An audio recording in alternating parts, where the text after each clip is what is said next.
Party people in the place to be. You are now in the midst of a real MC. Throw your hands in the air if you're real as me. Woo!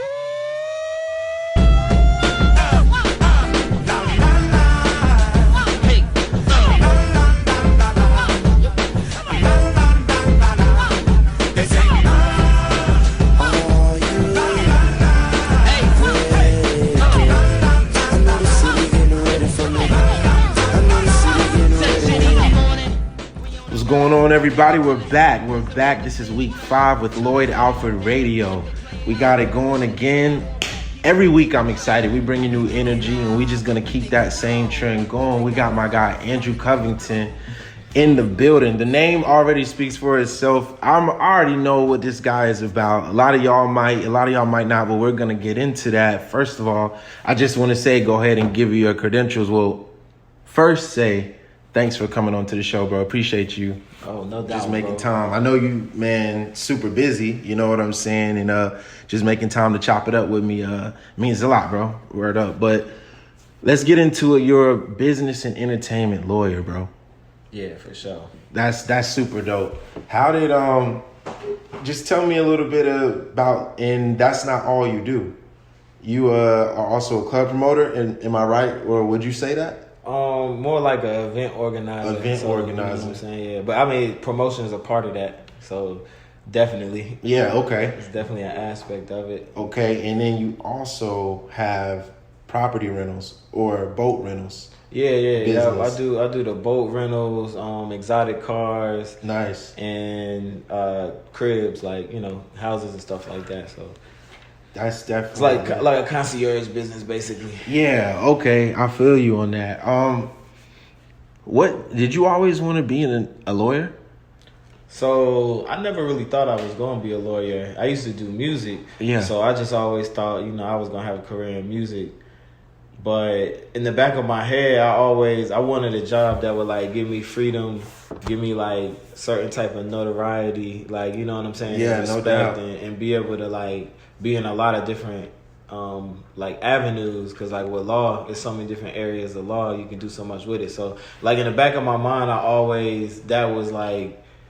it was like, if I'm gonna do something professional, that's what I would do. Yeah. But I ain't never think like, I that's was your really big boy job, kind of. Yeah. Okay. But I never really thought it was gonna happen. I just like, I would do that. You know what I'm saying? Right. Like, So what high school did you go to? So I was in an early college program, and then I went to Millbrook High School. That's why I graduated from Millbrook. Got you. And then from there you went on to college and then law school? Yeah. I went to Campbell University, in Harnett County, North Carolina, country area. Yeah. I so know that was different, you know what right, I'm saying? But that's you. where I kind of to the party stuff too. I had already Got been you. doing parties before I got there, but I got out there and just was looking at the market, like, what can I do to make money out here while I'm in school? And I was doing music, so the party and the music stuff went hand in hand. Yeah. Then from there, I was out of school for maybe 2 or 3 years, and then I applied for law school in Greensboro at Elon. That's why I went to law school. They got a really nice law program. Yeah, actually, they the people who started Campbell University's law school started Elon's. Oh, wow, I didn't know that. Yeah, and then my program was 2.5 years, so this was the first law school to try out that model with, like, the 2.5 years. It's supposed to be 3 years for traditional law school, but yeah, so we had to, like, cram everything in to get it. Yeah, we had, like, trimesters instead of semesters. Or how did that work? You had to, like, pass a bar to officially, you know, have your license or your Esquire. In law school, like, it's crazy. You take these classes, you usually have one test for the whole class. So, like, you don't have no extra grades. Man. Yeah, like, it's a do or die situation. Straight up. That's how they train you. So you literally have one test on a whole semester or trimester of work. And that's how you get your grade for that class. So the bar, it's like, you know, once you finish law school, you got to pass the bar to actually start practicing as a lawyer. So it's kind of crazy, man. Right. Like, you could go to law school. Like, I know people that haven't passed the bar yet, you feel me? Oh, but, man. They just keep going to school. Yeah, like, we're really just studying, you know what I'm saying, to try to take it again and pass it. But it's crazy, like, your whole law school career is dependent upon one test. Yeah, but I guess that's why they start doing that in law school, like, with the courses. kind of train you for that. But yeah, the bars is crazy, man. It's like a mind game for me. That's how I always tell people I look at it. They try to like break you. Right. No, kind of refer to it's it a mental thing, definitely. Kind of like when you go into the military, you already know that they're gonna mess with you mentally, right? Like it's a known type thing. So law school is kind of the same way.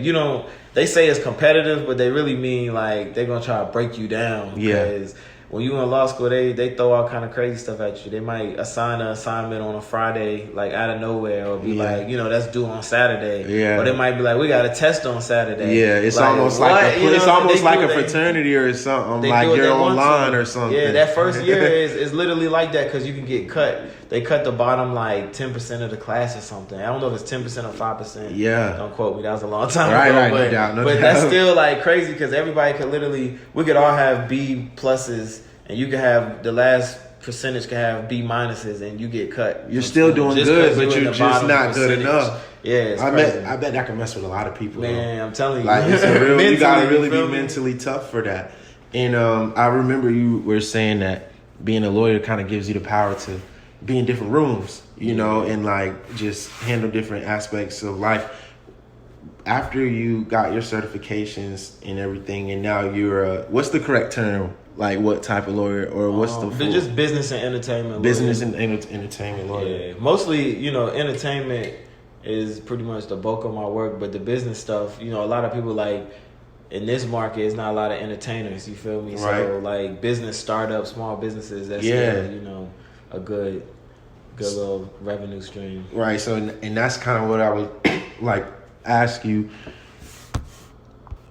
I kind of wanted to ask with your lawyer certifications, what are some things that you kind of wanted to make sure you do or teach people? Like I think all lawyers it's a noble career. I think I'd like to say most lawyers are trying to do it for the good and have like some type of mission that they're trying to achieve, like either like helping minorities with like getting their businesses found a good foundation the right way and learning a lot of things that they don't just teach us in regular schools, having that type of access to that information, feeling like you can bridge the gap. Some people, fight for injustice, whatever it may be. What do you feel like your personal mission, or what kind of things do you try to do with that power of being a lawyer? So it started out, I wanted to do criminal defense real heavy, right? That's why I got into law. I was like, I'm gonna be. I feel that. Right. Like, out here beating cases. You feel me? Helping. So that is very exciting. I like getting into the details of a case and figuring out, what's really going on and how to work out them situations. But the thing about it is, the way our justice system is set up, like you can have a perfect case that you kind of go in there confident, like I know I'm gonna win this. You feel me? It makes sense. And then it could be something slight that's done on the state side, the district attorney side, that could throw the whole case, like have the jury persuaded of something different. You know what I mean? So like sometimes things are out of your hand with the criminal defense world, but somebody has to do it. You feel me? So I kind of learned. I had went through some things like in court. I was just seeing certain stuff, and I was like, it was affecting like my mental health because it was too personal for me. You feel me? I feel that.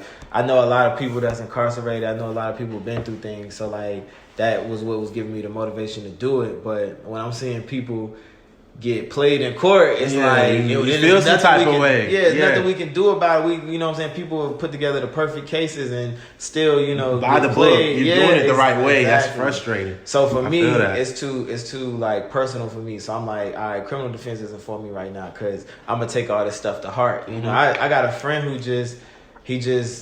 and this was federal court. I sat in on this case, and we went in there thinking he was gonna get probation. He ended up getting 30 months. You know what I'm saying? Yeah. And it was because the judge automatically, judged him off of his past. He had a past conviction. He did some real time in federal prison. Okay. And then, but he's been out for like 5 years, not in any trouble, anything, got people in the community writing letters for him. You know what I'm saying? Like, he's definitely changed his life around. He's definitely like a pillar in the community that people from his neighborhood, they need him. You know what I'm saying? So, definitely. But the judge automatically already had this idea, like, personal this dude's a street dude. Yeah. Like, he's from the streets, but he changed his life around. But, he just was saying certain stuff that I don't really feel like you should say, you know what I mean, in the court, because it's gonna make especially if a judge say something, everybody gonna look at it like, oh, he right, he the judge. Yeah, we know these two lawyers are here to fight against each other, but when a judge say something, it's like, oh, we're supposed to listen to that. It's persuasive. It's super persuasive. So, and that's how I'm not going to say that's how he got 30 months, but, you know, it was just a situation that was out of the hands of his lawyer. Yeah, it was a factor in the situation. He had his mind made up about him. Like, he wasn't trying to hear nothing else. So, criminal defense wasn't really for me. But I do, like, refer cases to people that I know that are really good at what they do, and I still help out with them. Yeah. I just don't get that involved. Right. No so, doubt. now, my whole focus is, so I used to do music, and it's a lot of injustice that's done in the music game too. Some of it is like people bring it on themselves. Some of it is just people with ill will doing stuff. You know what I'm saying? To people, because they're gonna try you with what they can try until you check it. So now I like to focus on helping people start businesses. You know, especially with your music. Doing music is starting a business. You know, being an artist is starting a business. It's a whole brand. Right. So I like that. I'm trying to help people start their businesses, do it the right way, not get taken advantage of. Because, I literally met with an artist yesterday in Miami, and I could tell, like, when I told her I was an entertainment lawyer before, and I asked her something about music, I could tell she didn't really want to talk about it. So finally, last night, she was telling me about her journey, and it was real similar to mine with doing music. So it was crazy hearing that she lost all her motivation of doing music because the business was messed up behind it. So, like, this is the first time I've ever had somebody tell me that, and it kind of, like, it messed with me a little bit, because I'm like, this is what I'm trying to save people from, you know what I'm saying, like, going through. She was like, I wish I met you, like, a year ago. You know what I'm saying? Right. But it's, like, it's crazy, because I went through that. Like, I used to love doing music. Now, I like music. I might make a beat or something or write a song, but I don't really care for it no more, because I know all of the crazy stuff that goes on in the music industry. If you're not paying attention, a lot of politics, or you don't have the right advisor, you know what I'm saying? It's definitely a lot of politics, definitely a lot of relationships. Right. And I know it's people listening right now that do music, and it's people that have businesses that are trying to start up. So I want to ask what they would probably want to ask you, and that's from a musician side, I'll ask, and also from a business owner side. What are some early mistakes or things that you usually come across or see people doing in music and in business? So one thing is definitely planning your business out. All the way down to how you going to pay your rent, how you going to get your inventory, how you going to make a profit, how you going to expand from there, you feel me? So you got to plan the business all the way out. A lot of people have an idea, and then they see what other people are doing, and they think that it's just as easy as doing it. Right. Don't get me wrong. I've started businesses before just doing it. Like, I'm just gonna do it. You feel me? But that's risky. Forget a plan. You know what I mean? Yeah. That's risky though. So the right way is like to actually plan it out, so you kind of aware of what's going on. Another thing is, you stop talking about stuff before it's like ready to go. You know what I mean? You gotta talk business. That might have stepped on some toes. Yeah, hey. But because people, preaching to death is certainly something that people do. Yeah. I used to do that too, just being excited, but I had to learn that, And that's how I go, man. But see, the thing is, like, nobody really gonna believe in your dream like you gonna believe in it, right? So, like, you gotta talk to the right people about business. I don't talk to all my friends about business, you know what I'm saying? Because they're not gonna get it, or some people might look at it like you bragging. Some people might look at it like, you know what I'm saying? Like, they want to be where you at, but they're not gonna say that or put the work in for it, So you just gotta be delicate with who you tell your ideas to, your business plans to. I know friends that have stole business plans from each other just off of, we just chopping it up. Yo, bro, I want to do this. Like, I've been looking into this and that. Then I go do it. I'm like, that looks crazy. You know what I'm saying? Like, because you really stole. Yeah, but you don't know. Sometimes you don't know, like, if you can talk to somebody about something like that. So that's something that you don't want nobody wishing, no ill will on you. And you want to make sure that what you say you're going to do, you're going to go through with it too. So keep it to yourself till you're ready to, put it out. Yeah, that's a big one. Do you think it's possible to get into business and music without having a lawyer early? Or and then is there an appropriate time for that? Or do you think just starting off rip, you need to have some type of legal representation? Or so everybody doesn't have money. They don't have a budget for a lawyer. You know what I'm saying? Yeah, some people don't even have a real music video budget. You feel me? So I know you don't have a lawyer budget. Right. So I don't think right off the top, all right, me as a professional, you need a lawyer to jump, right? Right. So, but then on a realistic, type of standpoint, you don't need a lawyer to start the music business. You need to start building your team. Make sure you as an artist, like, you know who you are as an artist. You got your producer that you work with, that you click well with. You know how to write lyrics. You know your style. You know what I'm saying? So, like, build yourself up and then do the business. So, like, you got to make the product. You got to perfect the product before you can turn it into a business. Facts. So, you don't need a lawyer to perfect your product. That makes a lot of sense. But I'm the type of lawyer, too, that I do artist development with people. So, like, what does that mean? It means, like, helping you figure out who your brand is. Like, certain people have certain slogans they say. They got, your merchandise is going to be a symbol of your branding. How you rap, you know what I'm saying? Like, your sound or whatever. Like, actually, like, becoming an artist developing it, like, all the way down to performing. Like, a lot of people don't know how to even practice performing. That's a good one. Do you think nowadays people's success in the music industry depends more on their brand than their skill? It is definitely a situation where people's brands make more money than them as an artist right now. Like, definitely. You feel me? Some people merch sell more than they record sell. Yeah, definitely. So, like, and a lot of people's, you gotta think, so a lot of brands were real marketable. Like, when Wiz Khalifa dropped, the whole the paper plane stuff, you know what I'm saying? Currency and the Jets or whatever. Right. Like, shit, I mean, no, you good, right? Diplomats, you know what I'm saying? Dipset, everybody wanted to be Dipset. Everybody wanted to be Rough Riders. Right. Everybody wanted to be, you know what I'm saying? Bad Boy. Like, those are brands. You feel me? Rockefeller. It's The Rock. That's supposed to be like the, you know what I mean? If people look at that, The Rock, this is that, like, it's a brand. Yeah, you feel me? So the brands definitely make bread. Your brand got to be solid to be in the music business, to really have a business. That's a part of it, the brand. Yeah. What do you think separates some brands than others?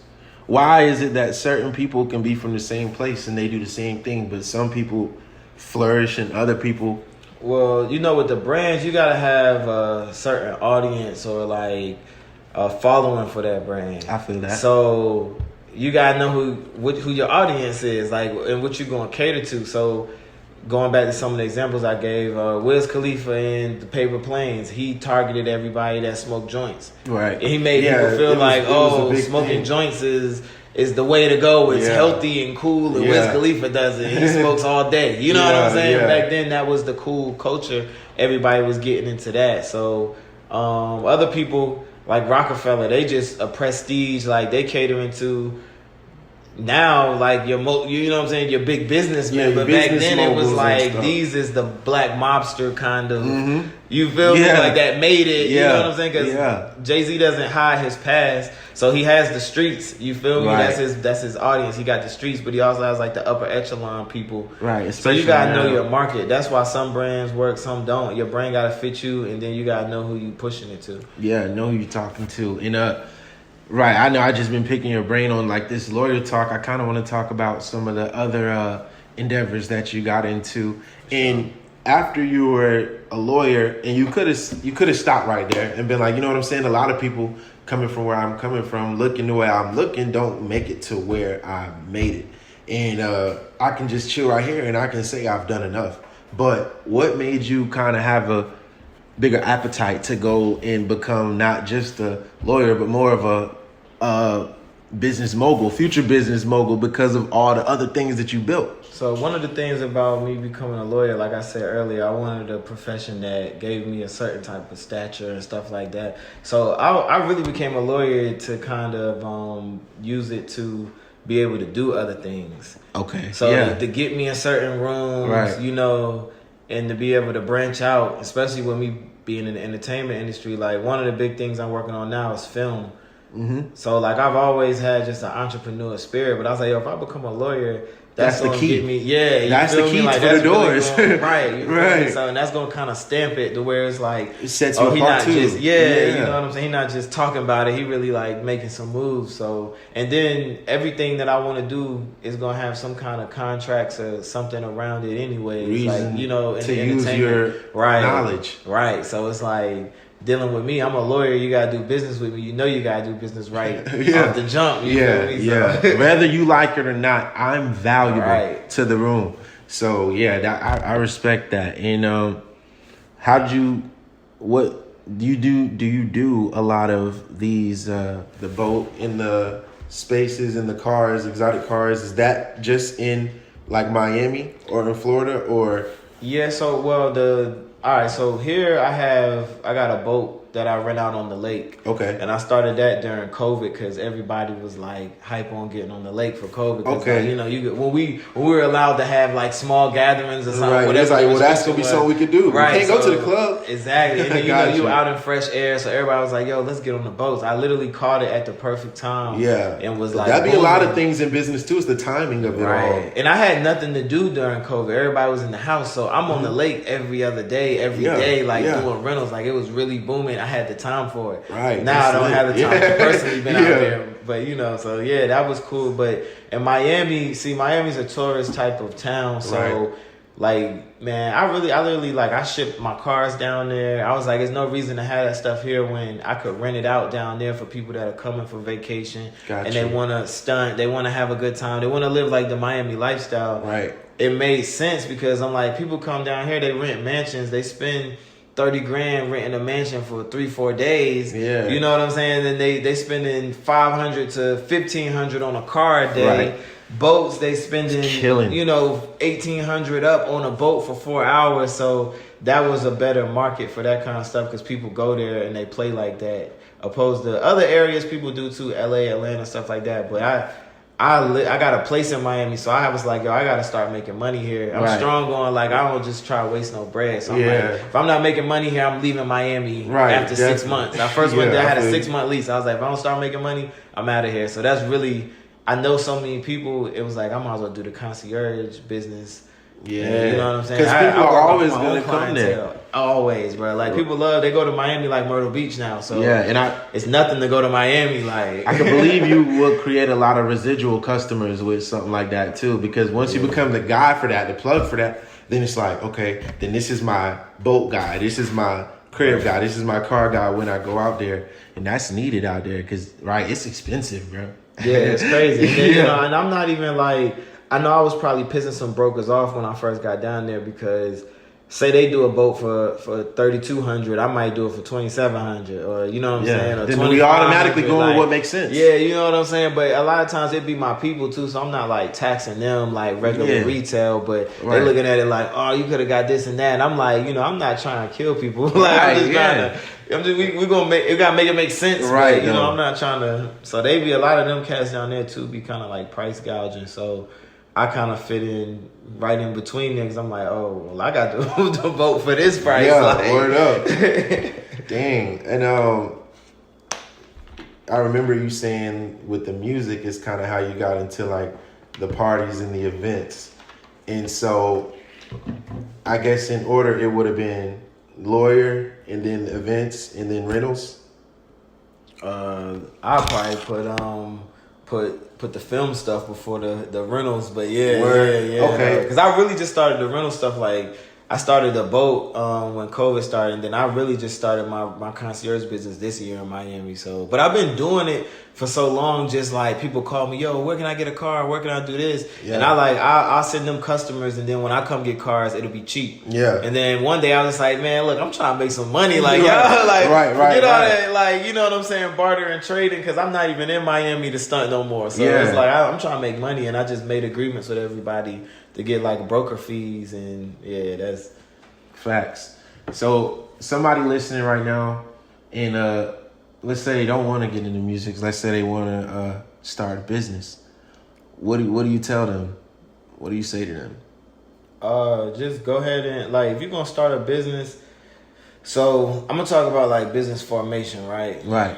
Because everybody always think you gotta have a corporation or something like that because it sounds good. We throw around these business formation names to make it sound like we doing more than we are. Right, you know? yeah. Like when somebody's like, oh, you know, this is so-and-so LLC. Right. Like I always tell people, when you say your business, like what kind of formation you have after the name of the business, it really doesn't mean nothing to anybody. You know what I'm saying? Like you could just say, it's not like they be like, oh, Nike Corporation. They just say Nike. You feel me? So like, it don't hold as much weight as you think. Right. So a LLC is a great. I feel like that's like the groundwork for a business. Yeah, that's usually what I hear. That's the go-to. Right. So like some people try to downplay LLCs. Some people worship them like they like a Fortune 500 company. But that's where you should start. Get you a LLC so that you can be actually recognized as a business entity. Gotcha. Instead of like it's really no point in doing a sole proprietorship. And then the good thing about an LLC is whatever business you start in, it's a limited liability company. So the liability is limited to that company, not, you know, like for me, right? I'm a lawyer. I could make $1 million being a lawyer, but then I could go and start a hair care line and get sued. They can, and you know what I'm saying? If I don't have an LLC, right? They could hit me for everything I'm worth, no matter where. If the company don't have nothing, then this is all you can get. Don't touch my personal money. Exactly. So you know what I'm saying? Like this, my hair care company might be only worth $500 because I just got started. Right. And you done burnt somebody's hair up already. Yeah. What you gonna sue me for? You know, like even though I'm a lawyer, too bad. You know, you can't get me for the lawyer money. So yeah, I mean, definitely, like if you're gonna start a business, filing an LLC is probably the best way to start. Like I know a lot of people that got businesses. If they would have had LLCs, they would have got in on some of that pandemic funding the right way. You feel me? Like they would have been able to easily get funding from the government because they had a recognized business. So when you don't have a recognized business, you know what I'm saying, you miss out on stuff like that. But none of us knew that was coming along anyways. Right. Yeah, you know, that was kind of exactly. Yeah, we weren't planning on that or nothing. But that just go to show you, like, doing the stuff the right way, how sometimes it could, it could have a great effect for you that you didn't even foresee coming. Right. And trademarking, copywriting, would that be next? Yeah, so a lot of on the entertainment side, I do a lot of contract review and like contract negotiation and drafting. Then the other side of it is like intellectual property. So copyrights and trademarks, like protecting people's work. So like, copyrights is mostly artistic expressions. Yeah. Scripts, poems. Yeah. A lot of people didn't know that you can, claim your real credit on a lot of artistic things. Oh, yeah, for sure. Even like sayings. Yeah.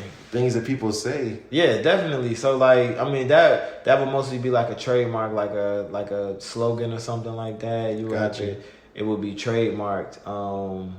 But yeah, like that's important. You feel me? Because I know people that they might have a popular like saying or whatever, and they want to turn it into a brand, and then that saying that got so popular everywhere that somebody else done already was there on the game. It could be in a whole other state or something. Yeah, see, trademarks is like they have state trademarks and they have federal trademarks. I don't ever recommend state trademarks for my clients because if somebody does a federal trademark, then that automatically trumps it's a wrap. It's a wrap. So it's like you wasted your money even playing around like that. Right. So I always recommend federal trademarks because that's throughout the United States. And you can actually file them for overseas. I don't necessarily do that personally, but facts. You can do that also. That's also an option. So yeah, the trademarks and copyrights is big. I do a lot of trademarks because it goes hand in hand with business. If you're starting a business, you probably want to trademark it so that can't nobody steal your business name. So yeah, no doubt. Yeah. That makes a lot of sense. Then with the copywriting, I copyright beats, I copyright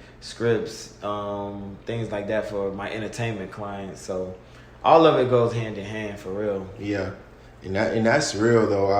I feel like that's like almost like an untapped market because I don't personally now know any business or entertainment lawyers, and I feel like a lot of people coming from Raleigh in our age range would feel like that. So I feel like you got a lot to offer, and you already do a lot. What's your plan for the next? I guess 5-10 year plan? Do you want to stay here? Do you want to expand out?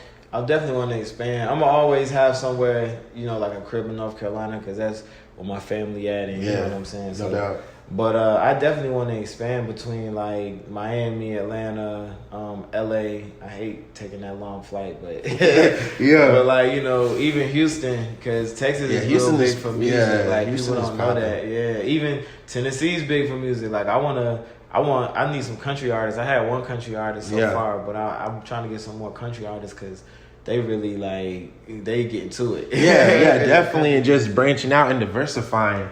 That really sums it all up right there. I appreciate you taking the time, like I said, chop it up. Where can people find you at if they want to get your services? My Instagram is $1 million ESQ. I got a law firm Instagram too. It's at Covington Law. I mean, you can call the firm. Call the firm. 202-679-4025. Call the firm right now. Yeah, we got a website. It's www.thecovingtonlaw. That's TheCovingtonLaw.com. But yeah, man, that's where you can find us. And that's all, guys, for episode 5. Andrew Covington, ladies and gentlemen.